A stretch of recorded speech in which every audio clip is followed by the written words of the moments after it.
为了能拿3万的高薪，女人决定当一名矿工。可她带着体检表入职时，主管的黄腔却脱口而出 The doc says you look darn good under those clothes. 主管自以为是的幽默让乔西极度不适。他早就听闻这里厌女情节严重，但令他没想到的还在后面。主管给新人分配师傅时，竟遇到了他高中时的超雄前男友。20 of these girls is gonna be my bitch. 他下意识低头回避，可显然对方认出了他。Give me the one on the right. 看着他得逞的眼神，乔西意识到接下来日子不会好过了。等到下工回来，看见女更衣室上写的侮辱性词汇，女工们早已见怪不怪。At least I spelled it right this time. 朋友听说了他遇上前男友的事，好奇地询问他什么感受。We were never friends.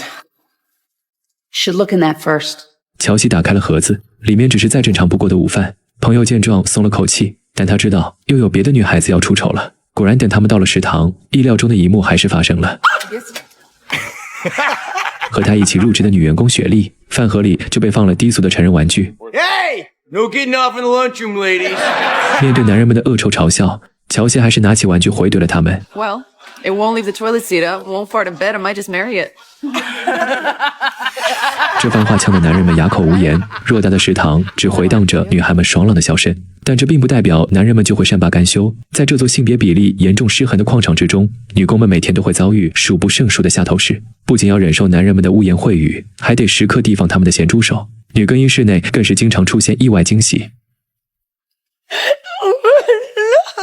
乔西原本也不用进入这地狱般的环境，但只因丈夫事业上的不顺，就对他随意打骂。受不了家暴的她，带着一双儿女逃回了娘家。然而父亲看到她满脸的伤，竟没有一丝心疼。He catch you with another man. That way he laid hands on you. 父亲的话远比生动的寒风还要刺骨，但乔西早已习惯，因为在父亲的眼里，她就是个放荡的女人。高中时就因为意外怀孕而休学，还说不出孩子的父亲是谁。见父亲不待见自己，她又有孩子需要供养，乔西只得找个洗头的工作过渡，不料却遇到了多年不见的朋友。Glory? No way. Josie? No way. 得知朋友就在矿场上班，工资是自己洗头的6倍，乔西狠狠心动了。但父亲却表示强烈反对，因为他在这里工作多年，深知女工会遭到不平等的待遇。可对于乔西来说，这份工作就是他脱离困境的稻草。为了孩子们，他也愿意忍受。可没想到这一去，却将他拖进了更深的泥潭。前男友故意给他安排最苦最累的活，见几次骚扰无果后，便将他骗上了运送煤矿的塔台。Can you imagine falling down there? Nobody ever find you. 2 minutes, 5 ton of rock be on top of you. 死亡的威胁让乔西十分恐慌，前男友的紧逼更是让他无处可逃。恶臭的鼻息喷在他脸上，嘴里还残留着大蒜的味道。What do you say, Josie? You wanna, I don't know, kiss and make up? One kiss. I'm going back. Come on, what's the matter with you, Josie? Something might hurt you? I'm fine then. Good? 乔西几乎是飞奔似的逃走了。冷静下来的他将此事反映给主管，可对方却觉得女人就是事多，还认定他在挑拨同事间的关系。Let's try something new. How about work hard, keep your mouth shut, and take it like a man? 见主管无所谓的态度，乔西只能先咽下这口气。但显然鲍比并不打算放过他。在乔西参加儿子冰球比赛这天，他的朋友家人都齐聚在这里，而他正和相亲对象相谈甚欢，一个陌生女人却气势汹汹地赶来。Stay the hell away from my husband. Goddamn mining whores. You just keep away from Bobby. You know what's good for you. Bobby Sharp? Tossing your ass around, lost to your own marriage. Don't think I'm gonna let you mess with mine. 女人正是前男友的妻子，她故意造谣乔西勾引自己，然后在众人面前摧毁他的名誉。而这羞辱的一幕正好被儿子看见，强烈的自尊心让他想跟随同学的车逃离，但乔西却执意将他带回家。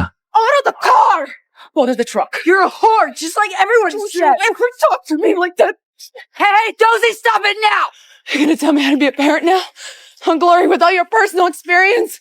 Karen, get in the truck. No! Get in the truck! 乔西只觉自己被扒光了一样，所有人都看着他的笑话，没人在乎真相是怎样的。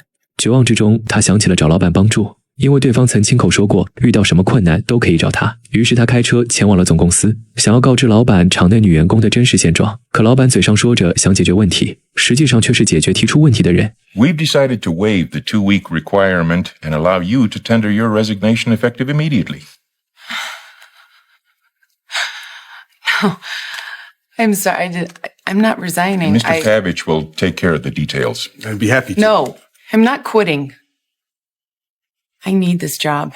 Well, then I suggest you spend less time stirring up your female coworkers and less time in the beds of your married male coworkers and more time trying to find ways to improve your job performance. 看来事情并没有解释的必要了，想要留下就必须学会忍受。靠着这份工作，乔西付了1套房的首付，也能给孩子买最爱的玩具，但这些都是他打碎牙齿，用自尊和委屈换来的。在乔西返工的第一天，女更衣室内又被留下了杰作，墙壁上被人用粪水写满了侮辱词汇。They can't do this to us. Sure they can. They're gonna keep on doing it worse as long as you keep opening that mouth of yours. 女同事们也责怪起乔西，连累了自己，因为在80年代的美国，人们对于性骚扰的概念还很模糊，而关于这种控诉根本就没有胜算。在这里工作的女员工如果能有退路，也不必在此遭受非人的折磨，而乔西的反抗更是让他们煎熬的生活再添一把火。If you're a mess, start cleaning. 等到乔西把一切都清理干净后，前男友又以工作为由将她叫到了分拣室。乔西的控告让他很是窝火，他一把扑倒乔西，在他的身上上下摸索。I've got you like it a little rough. You're gonna learn the goddamn rules if I have to beat them into you myself.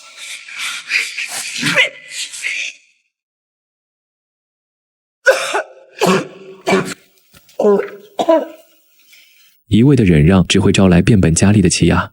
乔西辞去了工作，但并不代表就这样算了。他找到之前的相亲对象，他叫比尔，是一名律师。得知乔西想把整个矿场都告上法庭，起初他是拒绝的，但乔西的坚毅打动了他。更重要的是，如果比尔能打赢第1起性骚扰案例，那他也将载入史册，名利双收。比尔指出，案子申诉的关键在于乔西能否召集其他受害人发起集体诉讼，这样被告公司就不能指控他在说谎。但召集行动并不顺利，就连关系最好的葛洛丽也拒绝了乔西。即使患上渐冻症后就没再工作，但他明白矿场是小镇主要的经济来源，没有人会站在他这边。乔西只得去找另一个同事帮忙。雪莉作为矿场最年轻的女孩，平时受到的骚扰也最多。她是一个十分爱干净的人，上厕所时都要在周围垫上卫生纸，可2个男员工却故意将她锁在里面，不顾她的呼喊，疯狂晃动着厕所。见有人赶来制止，他们索性将厕所彻底推倒。雪莉被淋了一身的粪水，而那2个男人却若无其事地走开了。像这样的遭遇还有很多，但她却没有乔西那样勇敢，因为家里还有个生病的母亲需要照顾。You think I don't want to stick it up their asses? Then why don't you do it? And what if we lost? And I had to go back to that mine every day and face those sons of bitches. No way. 乔西找不到能和他集体诉讼的人，于是申请参加每月的工人大会，想要通过演讲获得响应。可还没等他上台，场馆中就嘘声一片。这群男人的眼神里有愤怒，有不屑，更有人当众挑衅。Gavel right here, bitch. 即使顶着巨大的压力，他还是坚定地走上了讲台。可在他演讲的过程中，不断有人打断他的发言，一人一句的唾沫都能将他淹没。连一向沉默的父亲也看不下去了，他走上台，示意女儿将话筒给他。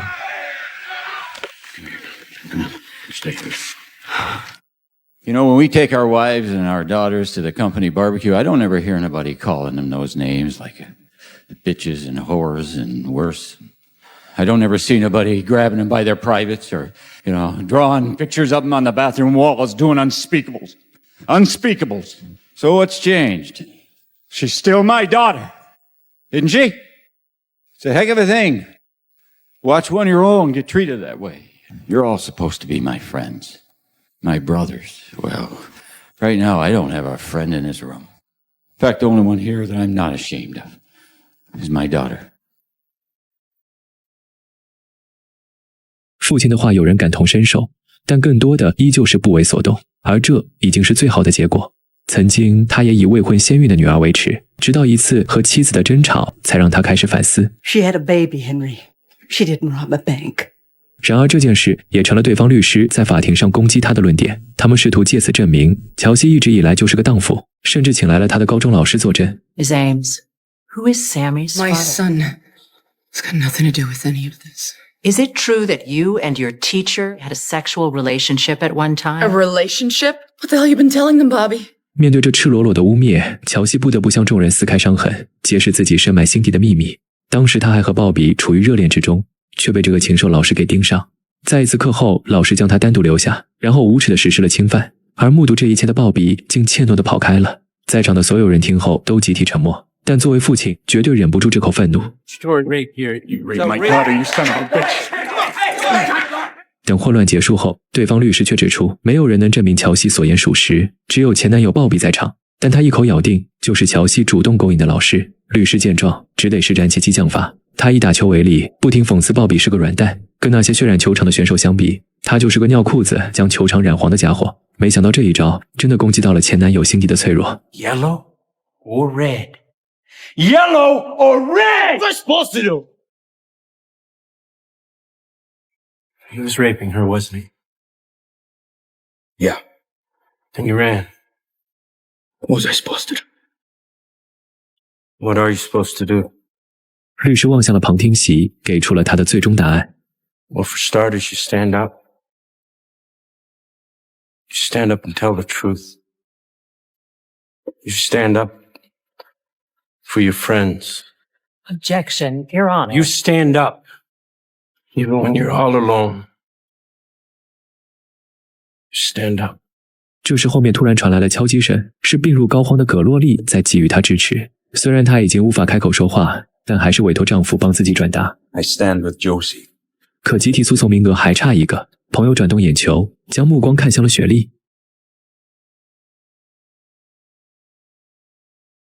情绪是可以感染的，慢慢的有人跟着站起，里面有曾经误解乔西的父母，有长期遭受迫害的女同事，也有目睹恶行的旁观者。这是一部根据真实事件改编的电影，女主的原型洛伊斯·詹森，从开始收集证据到上诉审理，整整经历了14年才维权成功。在1998年的美国，这是第一例起诉性骚扰成功的案子，而在这胜诉的背后，是无数女性的血泪与传统制度的博弈。